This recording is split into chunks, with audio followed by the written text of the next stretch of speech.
Problem है यहाँ में रही भाई। ये कितनी गंभीर बात है कि अपने को पता नहीं चल रहा हो कि एक्चुअल हो क्या रहे हो अपने साथ।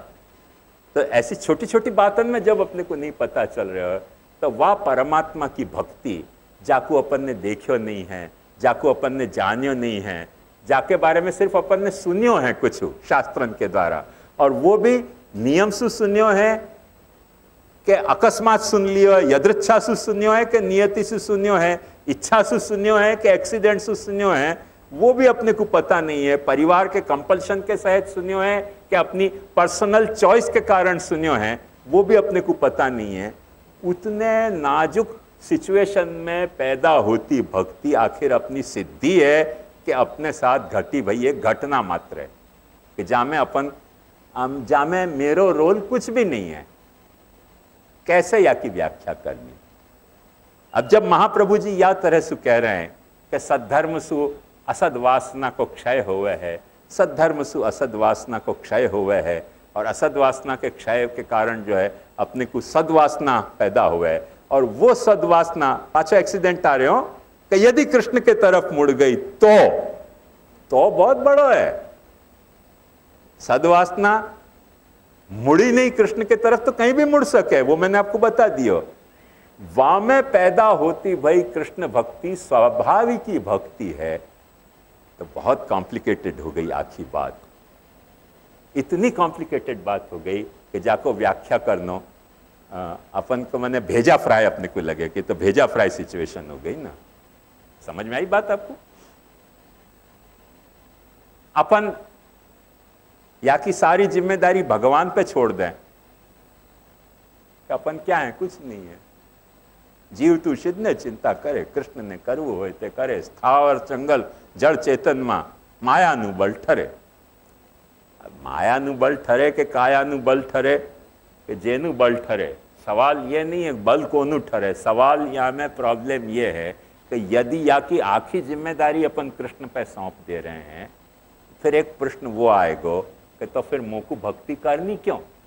कृष्ण को करवानी होगी तो करेगो, नहीं करवानी होगी तो नहीं करेगो। वाको मैंने कल आपको ये बात बतायो कि जब आप ऐसे सोच रहे हो तब आपको अहम कृष्ण के अहम सु टकरा रहे हो है और फ्रिक्शन पैदा हो रहे हो है, क्योंकि आप कृष्ण के अहम के वर्सेस अपनो अहम एक अलग सोच रहे हो। यदि आप अपने अहम को कृष्ण के अहम में मर्ज करके देखोगे तो जो कृष्ण कर रहे हो है वो आप कर रहे हो, जो आप कर रहे हो वो कृष्ण कर रहे हो है, वो आपको एक बोध होगा।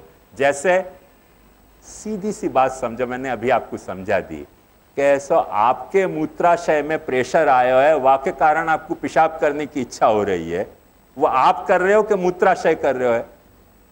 पर आप अपने मूत्राशय को अपने से अलग करके देखोगे तो आप नहीं कर रहे हो, मूत्राशय कर रहे हो। और आपके भीतर जो मूत्राशय है, आपके भीतर जो पेट है, आपके भीतर जो होजरी है, वो भूख आपको लग रही है कि होजरी को लग रही है?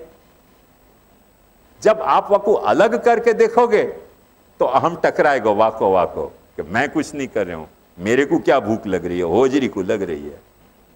हम ऋषिकेश गए ना तो स्वामी जी ने बहुत गंभीर ब्रह्म ज्ञान हमको दियो। वहां सब भोजन कर रहे थे, स्वामी जी ने कटोरा आगे कियो कि इस कटोरे को सीरा की जरूरत है। कटोरे को बोले हम तो निरहंकार हैं, सीरा की जरूरत हमको नहीं है, कटोरा को जरूरत है। अब कटोरा को सीरा की जरूरत है कि कटोरा जाके हाथ में वाकू सीरा की जरूरत है? कटोरा मांग रहे हो कि तुम मांग रहे हो सीरा? उनने बड़े निरीह भाव सु, वैराग्य युक्त भाव सु कही, अरे भाई सुनो तो इस कटोरे को सीरा की जरूरत है। मैंने हमको तो कोई जरूरत नहीं, हम तो निरपेक्ष वही रखते हैं। तो पता नहीं चले कि ये बात कितनी सच्ची, ये बात कितनी खोटी। वो स्वामी जी की है क्योंकि स्वामी जी अपने संप्रदाय के नहीं है, याली अपने को लगे कि खोटी है। अपने बाल के भी तो ऐसे ही करें कि हमारा ठाकुर जी ने आज 56 भोग भगवानी इच्छा से 56 भोग भगवानी इच्छा तमारा ठाकुर जी थी तो मने केम जणाव छो यार? तमारा ठाकुर जी ने 56 भोग थवा आरोगवानी इच्छा थी, तमे करी लो ना 56 भोग। ना ना तमने कहवानु केम कटोरे को सीरे की जरूरत। समझनी पड़े कि जरूरत कौन को है सीरा की, ठाकुर जी को है कि तुमको है? पंक्ति लगे नहीं हो, पंक्ति उलझ जाए, अपने को लगे गड़बड़ कहाँ हो गई। ठाकुर जी को आज केसर के हिंडोला में झूलने की इच्छा, बड़े दीनता भाव आ गया। ठाकुर जी की इच्छा रही है तो तुमको मुंह को क्यों कर रहे हो, तुम कर दो। मेरे माथे विराज रहे ठाकुर जी के तुम्हारे माथे नहीं, नहीं, हमको ठाकुर जी ने जतायो कि हम तुमको करें, क्योंकि तुम पूर्ण भगवदी हो। फंस गए हो ना पूर्ण भगवदी बिचारो, अपूर्ण होते तो बच जातो, पूर्ण भगवदी हो तो करके अपराध हो गया वाको। बहुत गुना है पूर्ण भगवदी होने, परम भगवदी होने में। नहीं परम भगवदी होते तो बच जाते। तो अपने पता ही नहीं चला कि लफड़ा भयो कहाँ है भक्ति को, ये सब लफड़ा कहाँ से हो रहे हो है कहाँ से हो रहे हो, क्यों हो रहे हो, कैसे हो रहे हो, कौन कर रहे हो है, कुछ पता नहीं चले। बात समझ में ना, अपन ठाकुर जी पे डाल दे सारी बातें, पर पाछी प्रश्न ये आएगा कि ठाकुर जी अपने कर्मन को देख के अपने भीतर अनुग्रह कर रहे हैं कि अनुग्रह के कारण अपन कर्म कर रहे हैं भक्ति को। माने अपनी लायकात देख के, और ठाकुर जी अपने पे कृपा कर रहे हैं कि कृपा करने से अपने में भक्ति की लायकात आई है। भक्ति को तो मैं एक उदाहरण की बात कर रहा हूं, पर कर्म ज्ञान, कर्म को, ज्ञान को, धर्म को, भक्ति को, वैराग्य को, मुक्ति को वगैरह सब में ये प्रश्न निरंतर झगड़ा काम कर रहे हो कि ठाकुर जी यदि कृपा करके अपने को, अपन कहने कि भगवान हमको सद्बुद्धि दे, भगवान सद्बुद्धि दे, तो भगवान की सद्बुद्धि देने के कारण तुम सदाचार कर रहे हो कि भगवान ने तुमको कोई दूसरे पैरामीटर पे सद्बुद्धि देने लायक पात्र समझो या लिए तुमको सद्बुद्धि दी। अब यदि तुमको सद्बुद्धि देने लायक पात्र समझो, जैसे अपन अपनी कन्या को अच्छे वर को खोज के और देवें, गिलिंडर को नहीं देवें, to the best of our knowledge, तो वो अपन सत्पात्र खोज के अपनी कन्या को दान कर रहे हैं। ऐसे भगवान अपनी भक्ति को दान अपनी सत्पात्रता के विमर्श के कारण कर रहे हैं कि भगवान अपने को सत्पात्र बना के और भक्ति को दान कर रहे हैं। ये सारे इश्यू यहाँ नवम स्कंद में उभर के सामने आए हैं, एक केस में नहीं कई केसन में। और इन लाइटन में जब आप देखोगे ना, तब पता चलेगा कि भक्ति को ये प्रकरण कैसे है। और जब अपन ये बात सोचें, तब वहाँ में एक महाप्रभु जी के सिद्धांत के हिसाब से एक बात ध्यान से समझने को प्रयास करो कि महाप्रभु जी ब्रह्म को सच्चिदानंद कहवे हैं, सच्चिदानंद कहवे हैं। और वहाँ में महाप्रभु जी को सिद्धांत के हिसाब से एक ये सेटअप है, और वो सेटअप ये है कि ब्रह्म को आनंद को आभा तो हर एक को मिले है। आभा का मतलब क्या, जैसे सूर्य उदय होने के पहले सूर्य की आभा पूरब में आ जाए, आया ना, जाको डाउन कहे हैं गुजराती में, का कहो आपको, हाँ, तो वो जो सूरज के उदय होने के पहले जो सूरज को प्रकाश आ जाए है ना, वो जो है, वो सूरज को जो प्रकाश है, ऐसे भगवान जो है वो अपनी जो है वो आभा प्रकट करके और अपने को जो है वो उजाला दे रहे हैं। कि उजाला प्रकट होने में एक बात ये समझो कि सूर्य के कोई कारण रोल नहीं है, पृथ्वी की गोलाई कारण है। पृथ्वी गोल है तो भाई आते आते ही तो सूर्य आएगा ना, और सूर्य जो है वो प्रकाशमान है, सूर्य प्रकाशमान है, तो सूर्य आने के पहले सूर्य जैसे यहाँ है तो प्रकाश वाको यहाँ है, और पृथ्वी घूमते घूमते अभी सूर्य तक नहीं आई है, सूर्य के प्रकाश तक आई है, तो प्रकाश पहले आ गया, सूर्य बाद में आएगा। तो अपन कह रहे हैं कि सूर्य ने उदय होने के पहले, प्रभात के पहले उषा बनाई है, तो उषा सूरज ने बनाई है कि पृथ्वी ने बनाई है? फिर पाछे लफड़ा में फंस गई ना बात। यदि पृथ्वी को, ये नवम स्कंद में भक्ति को जो स्कंद है वह पीछे प्रॉब्लम क्या है, कौन सी प्रॉब्लम को नवम स्कंद डील कर रहे हो? ये या को बेटा वो और वहाँ को बेटा वो, और वहाँ ने ये काम किया और वहाँ ने ये अच्छो किया और वहाँ ने ये बुरो किया, ये सब तो क्या है, सुबह उठ के जैसे अपन जर्नल छापा पढ़े ना, तो वहाँ में अपने को क्या हुआ कि कौन ने मर्डर किया वो पहले पढ़ने की इच्छा हो जाए। कहाँ दोस्ती भाई, वहाँ में कोई न्यूज ही नहीं बने, छपे ही नहीं। मर्डर कौन ने किया, किडनैप कौन ने किया, पॉकेट कौन ने मारी, घर कौन ने तोड़े, वाकी न्यूज बने, या की कोई न्यूज बने? कि कितने जने इनकी आज दोस्ती हो गई, कितने जने आज ठीक हो गए, हॉस्पिटल में से डिस्चार्ज मिलियो। बाकी न्यूज़ बने कितने जने कॉलेज में से पास होके ऐसा बाहर आ गए, बाकी न्यूज़ बने कोई नहीं न्यूज़ बने। वो चालू खाता में जावे बात। वो छापे तो कोई छापा पढ़ना ही, लेना ही, खरीदना ही बंद कर दे। छापा अपन क्यों खरीदें? कौन ने मर्डर किया, कौन ने किडनैप किया, कहाँ बैंक लूटी, कहाँ दुकान लूटी, हाँ तुरंत सुबह उठते ही अपने को चाय पहले गर्माहट आ जाए शरीर में, गर्मा गर्म मसाला की तरह। तो भागवत में भी अपन वही वृत्ति से वही सारी घटनाएं पढ़ रहे हैं कि अच्छा ये वाकू उठा गयो, ये वाकू उठा गयो, वाने वाके साथ बदमाशी करी, वहाँ पे अपना ध्यान नहीं जावे, क्योंकि गर्मा गर्म मसाला है। चाय गरम चाय, चाय गरम चाय सबने को लगे कि भागवत की कथा में ये सब चाय गरम चाय है। सुबह आते ही हाथ कलंगड़े पे चाय गरम चाय हो जाए ऐसे अपने को लगे कि हाथ कलंगड़े पे चाय गरम चाय हो गई।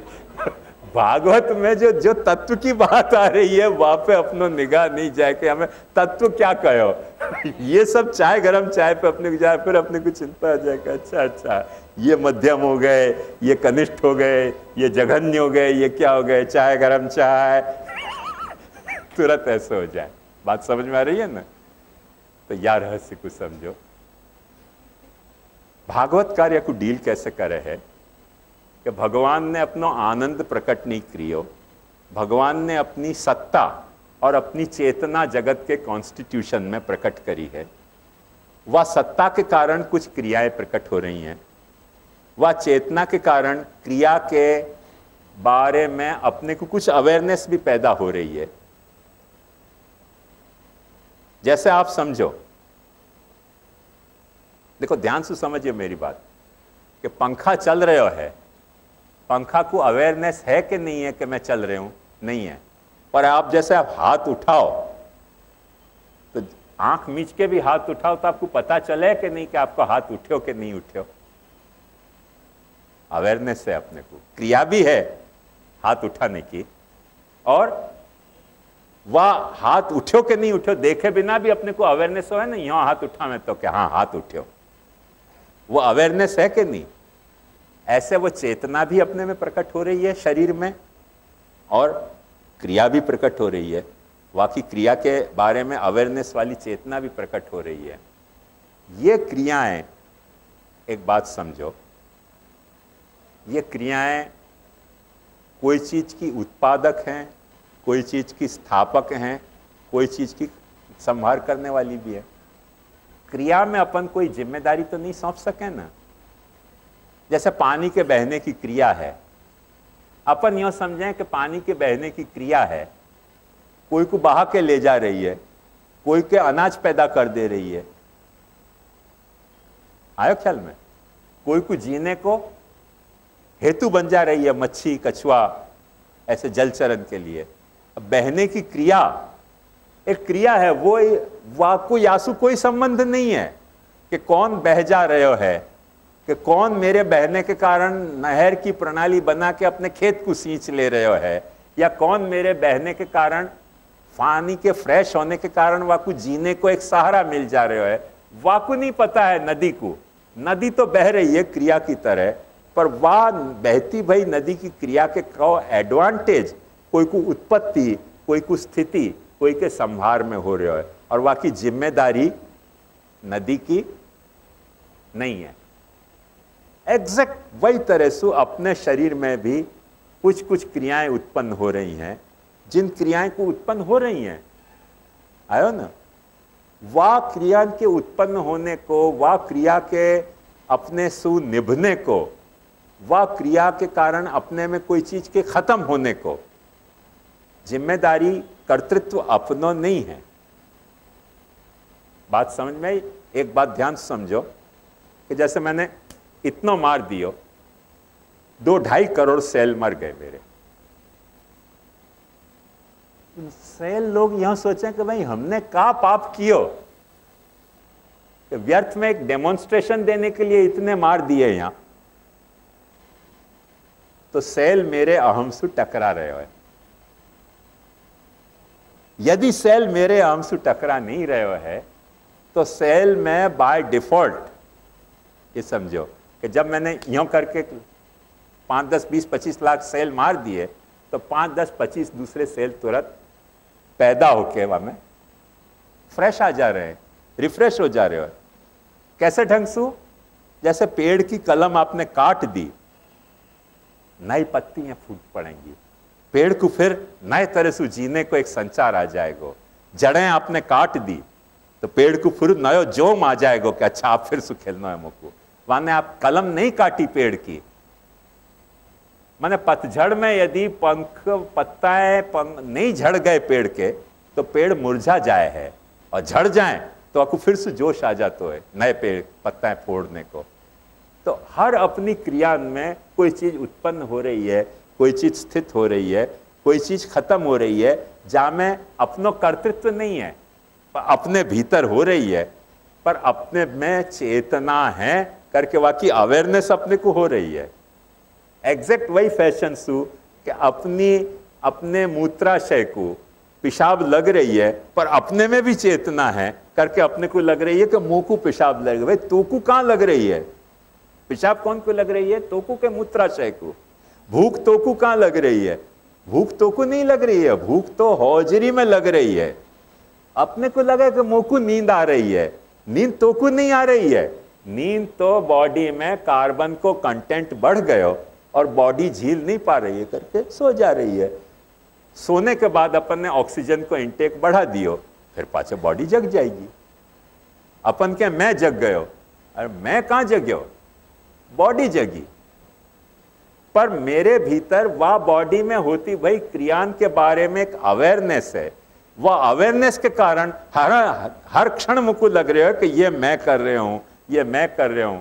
जाको कहें हूं करूं एज अज्ञानता शकट नो भार जिम श्वांताने। बैलगाड़ी के नीचे कुत्ता चलते हो तो आपको लगे कि बैलगाड़ी को मैं ढो रहा हूं। एक्चुअली तू ढो नहीं रहे हो, तू बैलगाड़ी के नीचे चल रहे हो है। शकट नो भार जिम श्वांताने, हूं करूं एज अज्ञानता शकट नो भार जिम श्वांताने। तो ये देखो कि सृष्टि के कॉन्स्टिट्यूशन में अपने भीतर आप भगवान को मानो कि मत मानो, आप कृष्ण को मानो कि मत मानो, खुदा को मानो कि मत मानो, गॉड को मानो कि मत मानो, शिव को मानो कि मत मानो, सृष्टि के कॉन्स्टिट्यूशन में सत्ता के कारण कुछ क्रिया चल रही है और चेतना के कारण कुछ वाकई अवेयरनेस पैदा हो रही है। अब कौन को मान रहे हो, कौन को नहीं मान रहे हो, कौन की भक्ति कौन की नहीं भक्ति करनी, वो बाद में आने वालों 9वें स्कंध में आने वालों प्रश्न है। ये सर्ग लीला है, या को नाम सर्ग लीला है कि आपके भीतर कुछ क्रिया पैदा हो रही है और वह क्रिया पैदा ऐसी नहीं हो रही है कि जाके आपको अवेयरनेस नहीं होए, ऐसी क्रिया पैदा हो रही है कि जाके आपको अवेयरनेस है। वो सर्ग लीला है।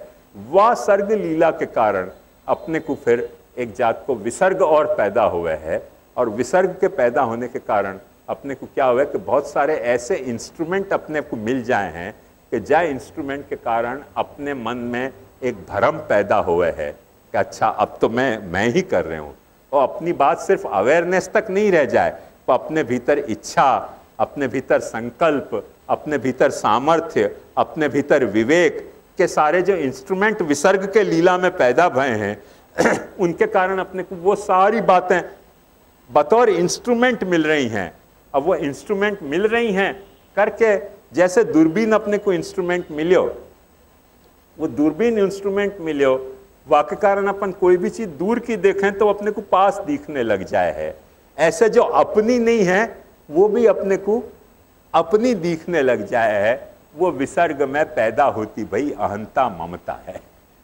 भाई है मेरे पास नहीं है, बहुत दूर है, मेरे अहम से काफी दूर है। देखूं तो नहीं देखूं तो ममता को एक ऐसी दूरबीन मेरे पास आ गई है कि जाके कारण हर चीज मुकुम अपने पास लगे कि हाँ ये तो मेरी है, ये शरीर तो मेरा है, ये आंख तो मेरी है, ये नाक तो मेरी है, ये काम तो मैं करना चाह रहा हूं, क्योंकि मेरे भीतर वो ममता की दूरबीन आ गई है जो बहुत दूर भई रही चीज को बहुत पास मेरे दिखा रही है। अब अपन वहां को उपयोग कैसे करें?